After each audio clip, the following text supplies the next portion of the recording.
What's good? This is JVB representing SPD, and that is sportsperdiem.com.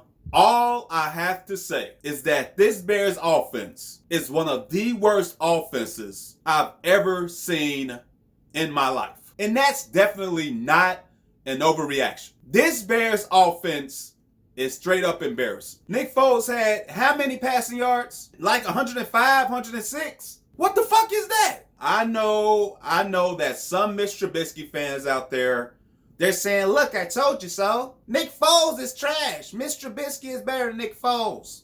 Newsflash, they both fucking suck. But it does not help when the offensive play calling is just as bad as the quarterbacks. And if you're somebody that says Matt Nagy gave up the play calling duty, he gave it to Bill Lazor. We saw that Bill Lazor couldn't do anything on Monday night. So obviously, it's not all Matt Nagy's fault. Wrong. I'm going to say it again, and I'm going to keep saying it, and I'm going to keep saying it, and I'm going to keep saying it. Matt Nagy was brought over here from Kansas City. The Andy Reid tree. Matt Nagy was brought over from Kansas City to fix the Bears offense, to help mold the young second overall pick, Mitch Trubisky. He was brought over as the quarterback guru, the offensive genius. We were supposed to believe in that. But year after year after year, it's just gotten worse and worse and worse. And to make matters worse, you have this shit happening on national television. It's not just the Sunday regional game on Fox, on CBS. This is the prime time games of the week. And this team goes out there, and I'm talking about the offense, obviously, but they go out there and it's embarrassing as hell. This team started off 5-1. And as I told you guys, as they went up to 5-1, I was like, we know there's issues. We know there's problems. But guess what? They're 5-1. We'll take it. But week after week after week after week, loss, and loss. 4 straight losses. They're now 5-5. I said it before the Minnesota game, but that was the last thing the Bears needed going into the bye. Another embarrassing loss on primetime television. And to make matters worse, when the Bears get off the bye, guess who they play? The Green Bay Packers at Lambeau Field on wait for it, Sunday night football. I don't give out predictions before the game, but this is a recipe for disaster. The Bears are facing going 5-1 to fall into 5-6. And the more this offense crumbles and the more this team falls down the rankings, the seat on Matt Nagy continues to get warmer and warmer and hot and hotter and hot as hell. It's safe to say that Matt Nagy is on the hot seat. He needs a miracle. He needs the Bears to make the playoffs, somehow look good in the process in order to keep his job. And I like Matt Nagy. You know, he's a player's coach. He brings a positive vibe all the time. But this is all about performance. This will be the second consecutive year that the Bears started off the season pretty well. We all know the offense was shit, but still, they start the seasons off pretty well. Last year, the second half, you know, they stumbled. They lost the majority of their games, and they went 500. This year, they started off 5-1. They've now lost 4 games in a row.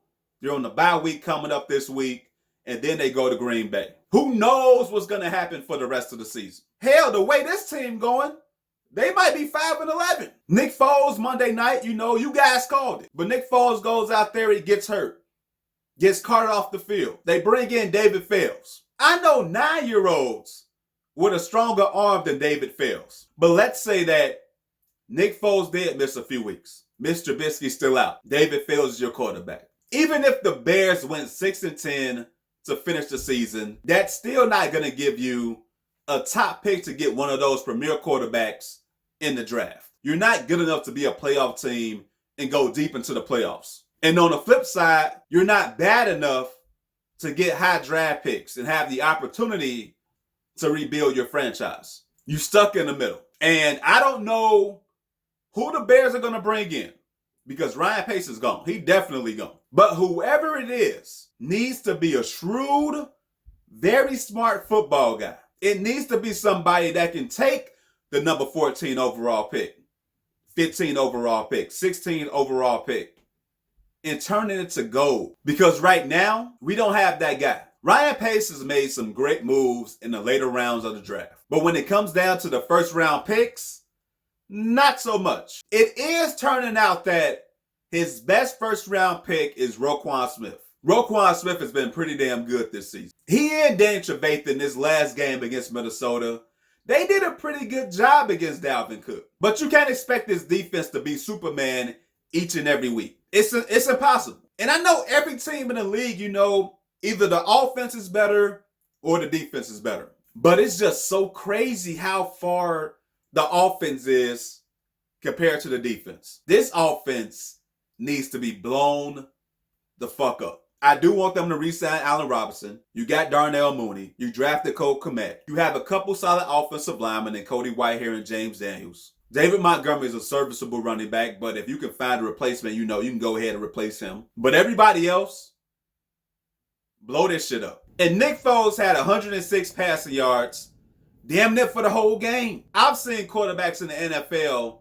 and not all of them are elite, but I've seen quarterbacks in the NFL with 100 passing yards in one quarter. Maybe they finally get there halfway through the second quarter. But it's just so frustrating when you got Kirk Cousins going out there beating you. He broke his Monday Night Football virginity on your ass. The first time Kirk Cousins has won a Monday Night Football game was this past Monday night against the Chicago Bears. I would rather have Kirk Cousins. Hell, I would rather have Kirk Cousins. Pick one. I'd rather have one of Kirk Cousins than what we got right here in Chicago. It's ridiculous, man. At the end of the season, the Bears need to just let Matt Nagy go, and they really need to do some soul searching. Not just with this team, but within the organization. They need to bring in some new faces, some innovative guys, some football guys to clean up this organization. They need to bring those guys in and let them dig deep. Let them diagnose each and every issue within this organization and step by step by step by step take care of each and every one of them. Because they may be 5-5, they still in the hunt for a playoff spot, but it's beyond the record, man. This starts all the way at the top. They need to get this shit together, man. But the Bears are on bye, and fortunately, we don't have to watch those guys this week. You can watch some good football if you want to. You can watch some movies. You can catch up on your favorite series. Hell, you can do whatever the fuck you want to do. But at least there's no Bears game this week, and we do not have to endure the shitness. Yes, I said shitness of this offense. But I'm out. Like the video and share the video. And do not forget to subscribe to the channel. Until next time, take it easy. God bless. Peace.